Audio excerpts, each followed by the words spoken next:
नमस्कार, आप देख रहे हैं हर खबर। मैं हूं आपके साथ अमित शर्मा। वक्त है अपना उत्तर प्रदेश का। मुख्यमंत्री योगी आदित्यनाथ ने सुप्रसिद्ध कवि, साहित्यकार और जन जन के हृदय में स्वतंत्रता की अलख जगाने वाले अमर राष्ट्रीय गीत वंदे मातरम के रचनाकार बंकिम चंद्र चट्टोपाध्याय जी को उनकी पुण्यतिथि के मौके पर विनम्र श्रद्धांजलि दी और भारत के प्रथम स्वाधीनता संग्राम के महानायक, राष्ट्रभक्ति की साक्षात प्रतिमूर्ति और अमर बलिदानी मंगल पांडे जी को भी उनकी पुण्यतिथि पर विनम्र श्रद्धांजलि दी।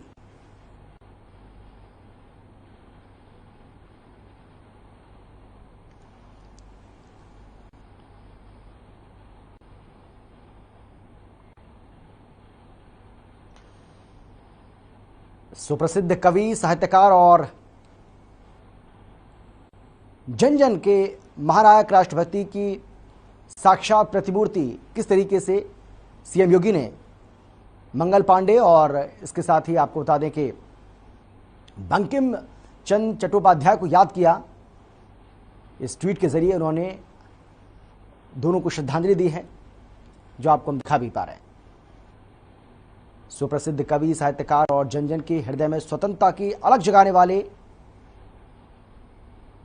इसके साथ ही अमर बलिदानी मंगल पांडे जी को उनकी पुण्यतिथि पर विनम्र श्रद्धांजलि, ये अपने ट्वीट में मुख्यमंत्री योगी आदित्यनाथ की ओर से लिखा गया। योगी सरकार पार्ट 2 में एक बार फिर से बुलडोजर की धमक देखने को मिल रही है। अपराधियों, बदमाशों और माफियाओं के खिलाफ बड़े पैमाने पर एक्शन शुरू हो गया है। एक तरफ सरकार जहां बड़े बड़े माफियाओं के अवैध कब्जों और निर्माणों पर बुलडोजर चला रही है, तो सरकार इसे लेकर सख्ती भी लगातार दिखा रही है।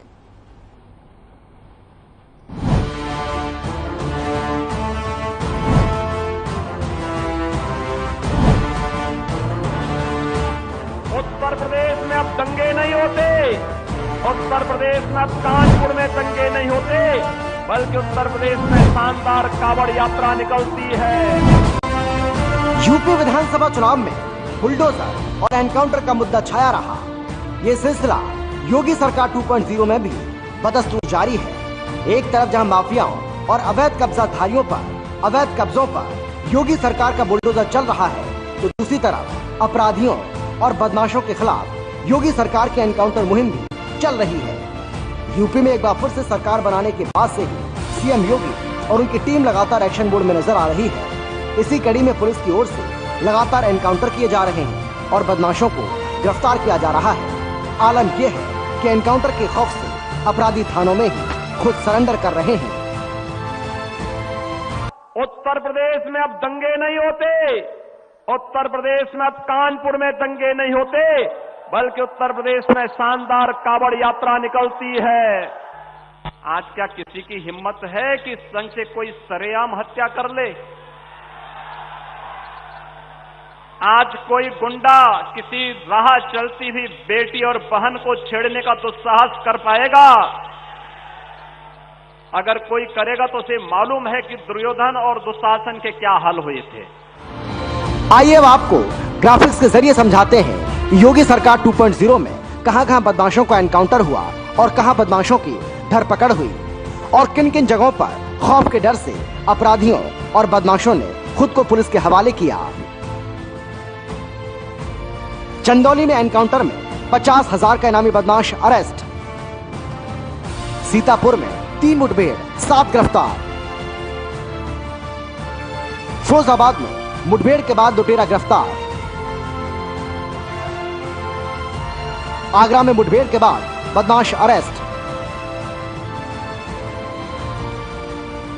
बुलंदशहर में मुठभेड़, कई बदमाश गिरफ्तार।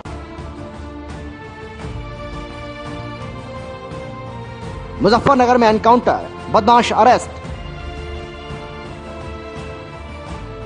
30 मार्च को बस्ती में एनकाउंटर। गोंडा में मुठभेड़ के बाद रेप का आरोपी गिरफ्तार।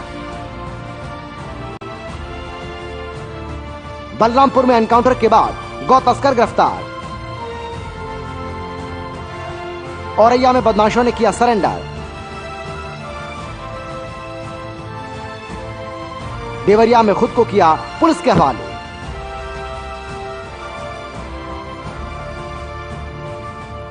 और सहारनपुर में बदमाशों ने किया सरेंडर।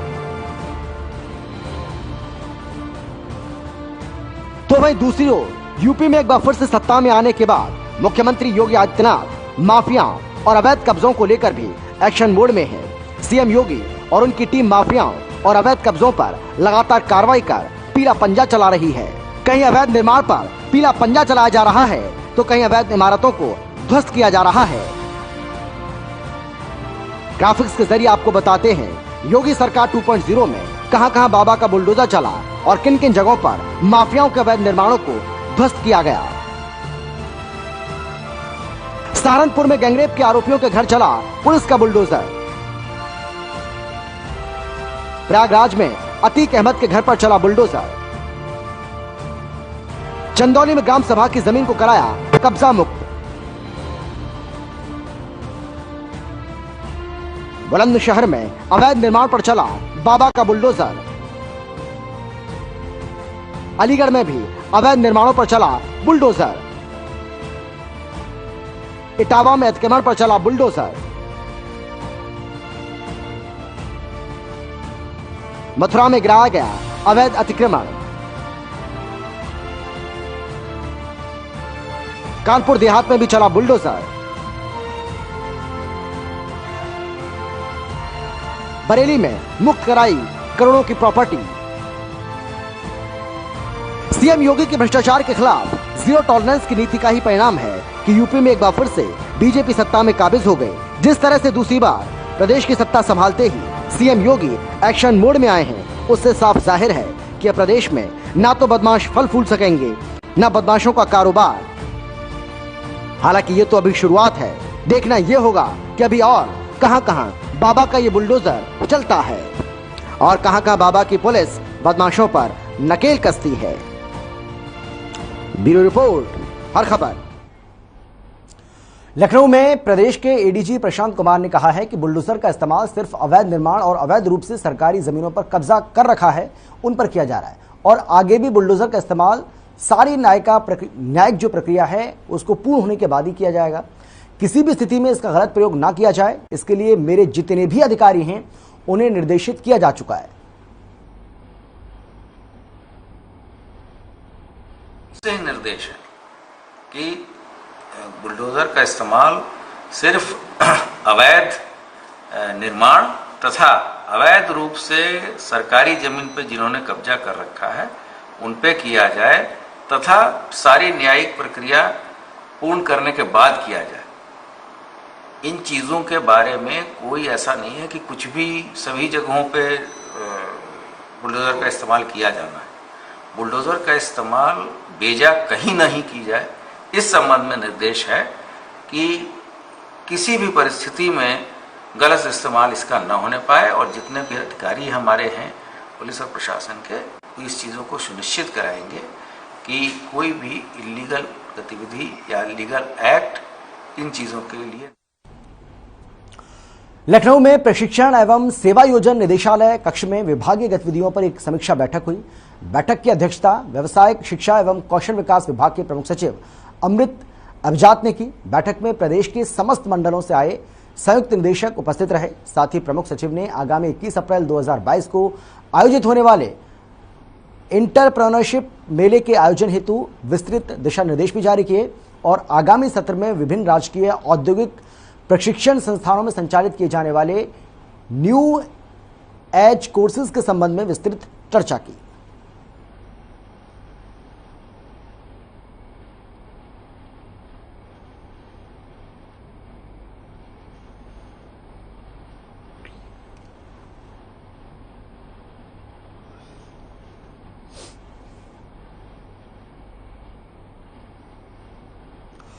अयोध्या में एबीवीपी के अधिवेशन में पहुंचे अल्पसंख्यक कल्याण मंत्री दानिश अंसारी का बयान सामने आया है, जहां उन्होंने कहा कि पीएम मोदी और सीएम योगी के नेतृत्व में हम विकास की दिशा में लगातार आगे बढ़ रहे हैं। इसके साथ ही प्रदेश के सभी जिलों में विकास की बहार बह रही है। अयोध्या में भी विकास के बड़े बड़े काम हो रहे हैं। साथ ही कहा कि उत्तर प्रदेश अब उत्तम प्रदेश बनने की दिशा में तेजी से अग्रसर है।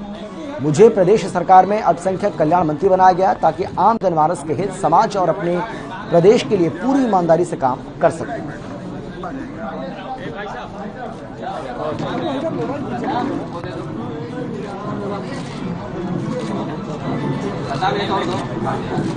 कि हम माननीय मोदी जी के नेतृत्व में, आदरणीय योगी जी के नेतृत्व में हम विकास की दिशा में आगे बढ़ रहे हैं और पूरे उत्तर प्रदेश के हर जनपद में विकास की बयार बह रही है। अयोध्या में भी आप देखिए कि विकास के लिए कितने बड़े कार्य हो रहे हैं। तो निश्चित तौर पे अब हमारे जो उत्तर प्रदेश है वो उत्तम प्रदेश बनने की दिशा में तेजी से आगे बढ़ रहा है। 9 अप्रैल को एमएलसी चुनाव के लिए मतदान होना है, जिसके लिए शुक्रवार को कलेक्ट्रेट परिसर में फैजाबाद अंबेडकर नगर विधान परिषद सीट से मतदान के लिए पोलिंग पार्टियां रवाना हो गई। मतदान कल सुबह 8 बजे से शाम 4 बजे तक चलेगा। इसके लिए फैजाबाद अंबेडकर नगर 2 जिलों में 21 मतदान केंद्र बनाए गए, जहां 2 जनपदों के 4042 मतदाता अपने मताधिकार का प्रयोग कर 3 प्रत्याशियों के भाग्य का कल फैसला करेंगे। बीजेपी से डॉक्टर हरिओम पांडे, समाजवादी पार्टी से निवर्तमान एमएलसी हीरालाल यादव और एक निर्दलीय प्रत्याशी नरेंद्र देव तिवारी चुनाव मैदान में हैं। वहीं सुरक्षा के लिहाज से पुलिस फोर्स को भी मतदान केंद्रों पर लगाया गया है और सभी मतदान केंद्रों पर पुलिस फोर्स भी लगाई गई है।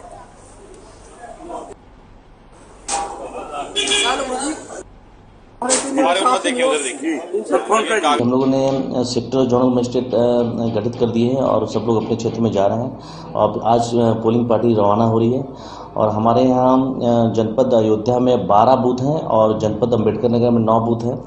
कुल मिलाकर 21 बूथ हैं हमारे विधान परिषद चुनाव में। और यहाँ अयोध्या की पार्टी यहाँ रवाना हो रही है और वहाँ अंबेडकर नगर की पार्टी वहाँ से रवाना होगी। इसमें हम लोगों ने सेक्टर मजिस्ट्रेट जितने 12 सेक्टर हैं 12 सेक्टर मजिस्ट्रेट हम लोग लगाए हैं और अम्बेडकर नगर में भी 9 बूथ हैं, वहाँ 9 सेक्टर। 9 अप्रैल को कुशीनगर और देवरिया में एमएलसी चुनाव के लिए मतदान होगा। एमएलसी चुनाव को लेकर प्रशासन ने सभी तैयारियां पूरी कर ली हैं। सुबह 8 बजे से लेकर शाम 4 बजे तक मतदान होगा। कुशीनगर और देवरिया में कुल 32 मतदान केंद्र बनाए गए हैं। देवरिया में 17 मतदान केंद्र जबकि कुशीनगर में 15 मतदान केंद्र बनाए गए हैं। देवरिया और कुशीनगर के कुल मतदान केंद्रों की संख्या 5513 है, जिसमें देवरिया में 2786 जबकि कुशीनगर में 2727 मतदाता हैं जो जनप्रतिनिधि के पक्ष में मतदान करेंगे। वहीं इस चुनाव में बीजेपी और समाजवादी पार्टी में सीधी टक्कर है। उधर मतदान कराने के लिए 15 पोलिंग पार्टियां अपने अपने बूथ के लिए रवाना किए गए। एमएलसी चुनाव को सकुशल संपन्न कराने को लेकर 15 सेक्टर मजिस्ट्रेट और 6 जोनल मजिस्ट्रेट की ड्यूटी लगाई गई है। देवरिया और कुशीनगर से कुल 6 प्रत्याशी एमएलसी का चुनाव लड़ रहे हैं। बीजेपी से डॉक्टर रतनपाल सिंह तो समाजवादी पार्टी से डॉक्टर कफील खान एमएलसी के प्रत्याशी हैं। वहीं एमएलसी चुनाव को लेकर यूपी बिहार की सीमाओं को सील कर दिया गया। साथ ही मतदान केंद्र पर पैरामिलिट्री फोर्स और स्थानीय पुलिस भी मौजूद रहेगी।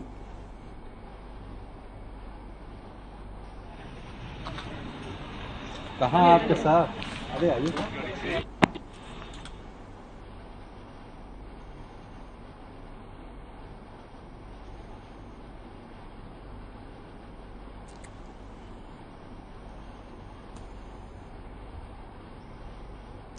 बाराबंकी के सफेदाबाद रेलवे स्टेशन के नजदीक संदिग्ध बम की सूचना मिलते ही अफरा तफरी का माहौल बन गया।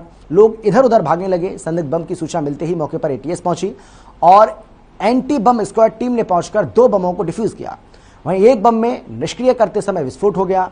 2 बमों को डिस्पोज करने में बम निरोधक दस्ता जुट गया और मौके पर पुलिस अधीक्षक अनुराग वत्स्य सहित एटीएस की टीम छानबीन कर आगे की कार्रवाई में जुट गई।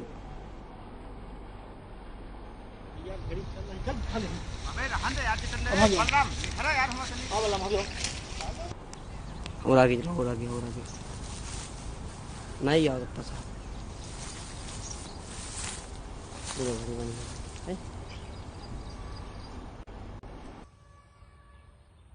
कि आज ये सूचना एक व्यक्ति ने पुलिस को दी थी कि यहाँ एक जगह कुछ ऐसा चीज दिख रही है जो बम जैसी दिखाई दे रही है। ये सूचना उन्होंने पुलिस को दी। पुलिस इस सूचना पर तत्काल पहुंची और जो लोग थे उनको आसपास वहां से दूर किया, उस एरिया को आइसोलेट किया गया और तत्काल इसकी सूचना हमने वन निरोधक दस्ते को दी। वन निरोधक दस्ता यहाँ टाइम से पहुंचा, हमारी एटीएस कमांडोज पहुंचे और उन्होंने यहाँ मौके पर आके जांच और किसी भी परिस्थिति में क्योंकि रिस्क को खत्म करने के लिए कि जो भी वो वस्तु थी उसको उन्होंने नष्ट किया।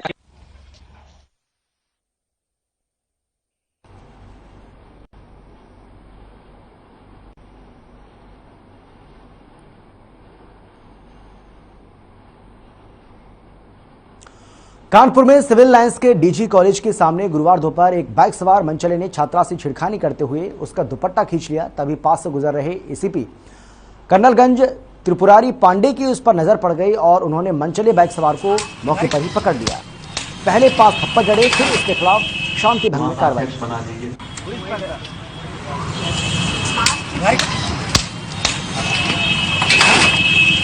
वहाँ का अध्यक्ष बना दीजिए।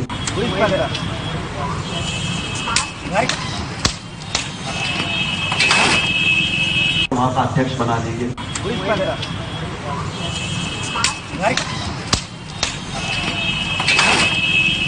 वहाँ का अध्यक्ष बना दीजिए।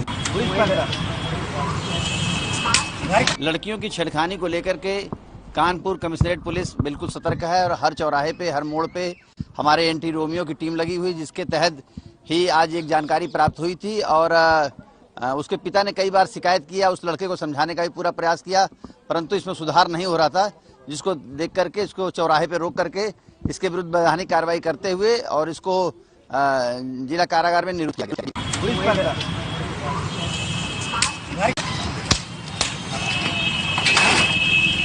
वहाँ का अध्यक्ष बना दीजिए।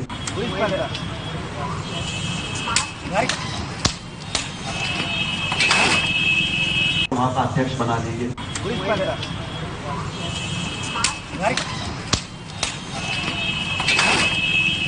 वहाँ का अध्यक्ष बना दीजिए।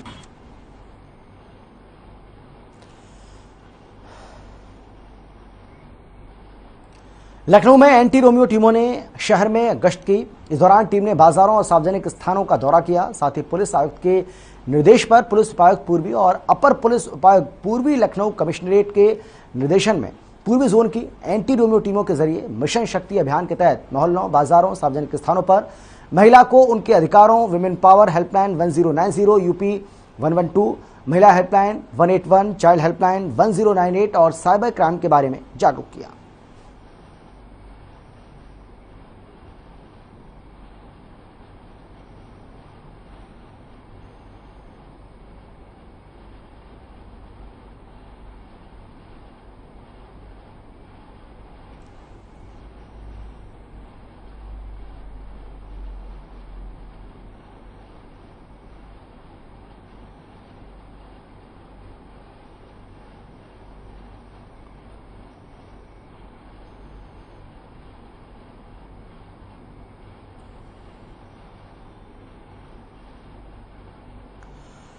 लखनऊ में गोमती नगर पुलिस को बड़ी सफलता हाथ लगी है। मामला गोमती नगर थाना क्षेत्र का है, जहां पुलिस ने बीते दिनों एटीएम मशीन को गैस कटर से काटकर चोरी करने वाले शातिर लुटेरों को गिरफ्तार कर घटना का खुलासा किया। जानकारी के मुताबिक शहर के शंकर चौराहे विशालखंड शाखा परिसर में लगे एटीएम मशीन को कटर से काटकर गैस निकालने का प्रयास किया गया था। फिलहाल पुलिस ने मामला दर्ज कर लिया है और आगे की कार्रवाई में जुट गई है।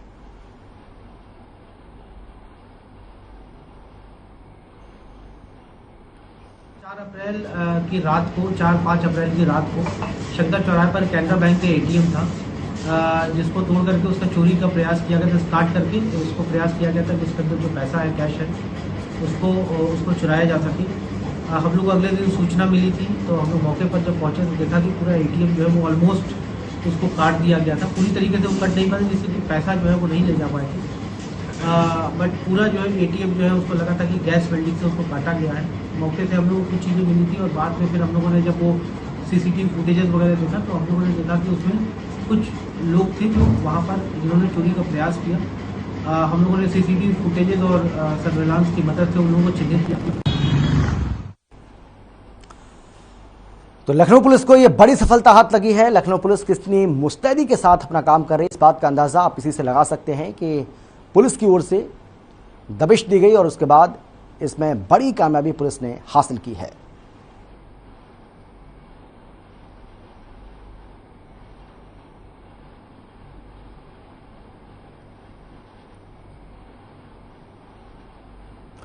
लखनऊ की बात करेंगे, जहां एक महिला का शव पार्क की झील में तैरता हुआ मिला है। वहीं शव को देखकर सुपरवाइजर ने पुलिस को सूचना दी। सूचना मिलते ही पुलिस ने शव को बाहर निकाला और पार्क के आसपास लगे सीसीटीवी कैमरे से जांच भी शुरू की। वहीं इंस्पेक्टर दिलीप कुमार सिंह ने बताया है कि महिला की उम्र करीब 34 साल है और उसने बुर्का पहना है, इसीलिए यह महिला किसी मुस्लिम परिवार की होने की संभावना जताई जा रही है।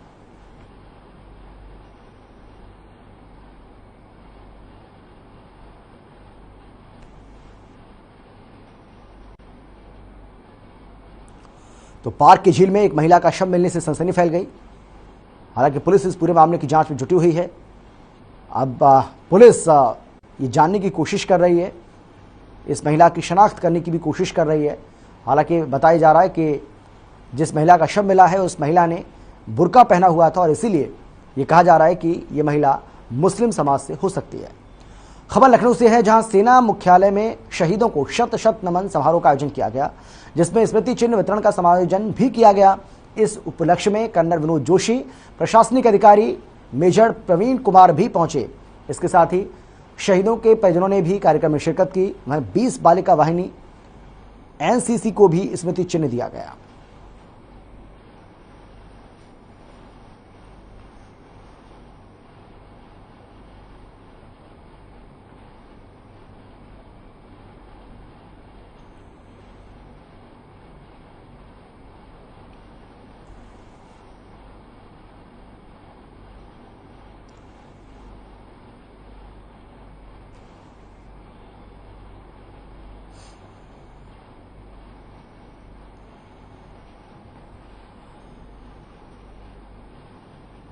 तो ये कार्यक्रम किया गया जिसमें शहीदों के जो परिजन हैं वो भी यहाँ पर पहुंचे थे और इसके साथ ही एनसीसी से जुड़े लोग हैं वो यहाँ पर मौजूद रहे। शहीदों को नमन समारोह कार्यक्रम का आयोजन किया गया, जिसकी तस्वीरें आप देख पा रहे हैं।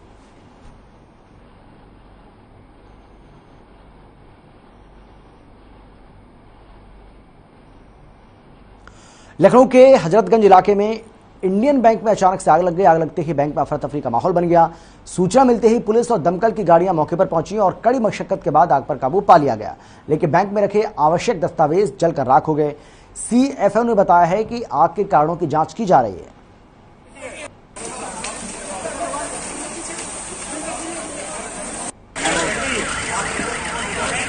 लखनऊ की तस्वीर आपको हम दिखा रहे हैं, जहां पर एक बैंक में अचानक से आग लग गई। हालांकि आग लगने के कारणों का खुलासा नहीं हो पाया, लेकिन आग लगने की सूचना जैसे लोगों को मिली, अफरा तफरी का माहौल वहां पर बन गया। इंडियन बैंक में ये भीषण आग लगी है। जैसे ही पुलिस को इस बात की सूचना मिली, पुलिस ने फायर ब्रिगेड को सूचित किया और फायर ब्रिगेड की जो गाड़ियां हैं भारी मशक्कत के बाद इस आग पर उन्होंने काबू पा लिया। हालांकि ये कहा जा रहा है कि आग से जो जरूरी कागजात हैं वो जलकर खाक हो गए। फिलहाल इतने छोटे से ब्रेक के बाद फौरन लौट रहे हैं। आप देखते रहिए हर खबर।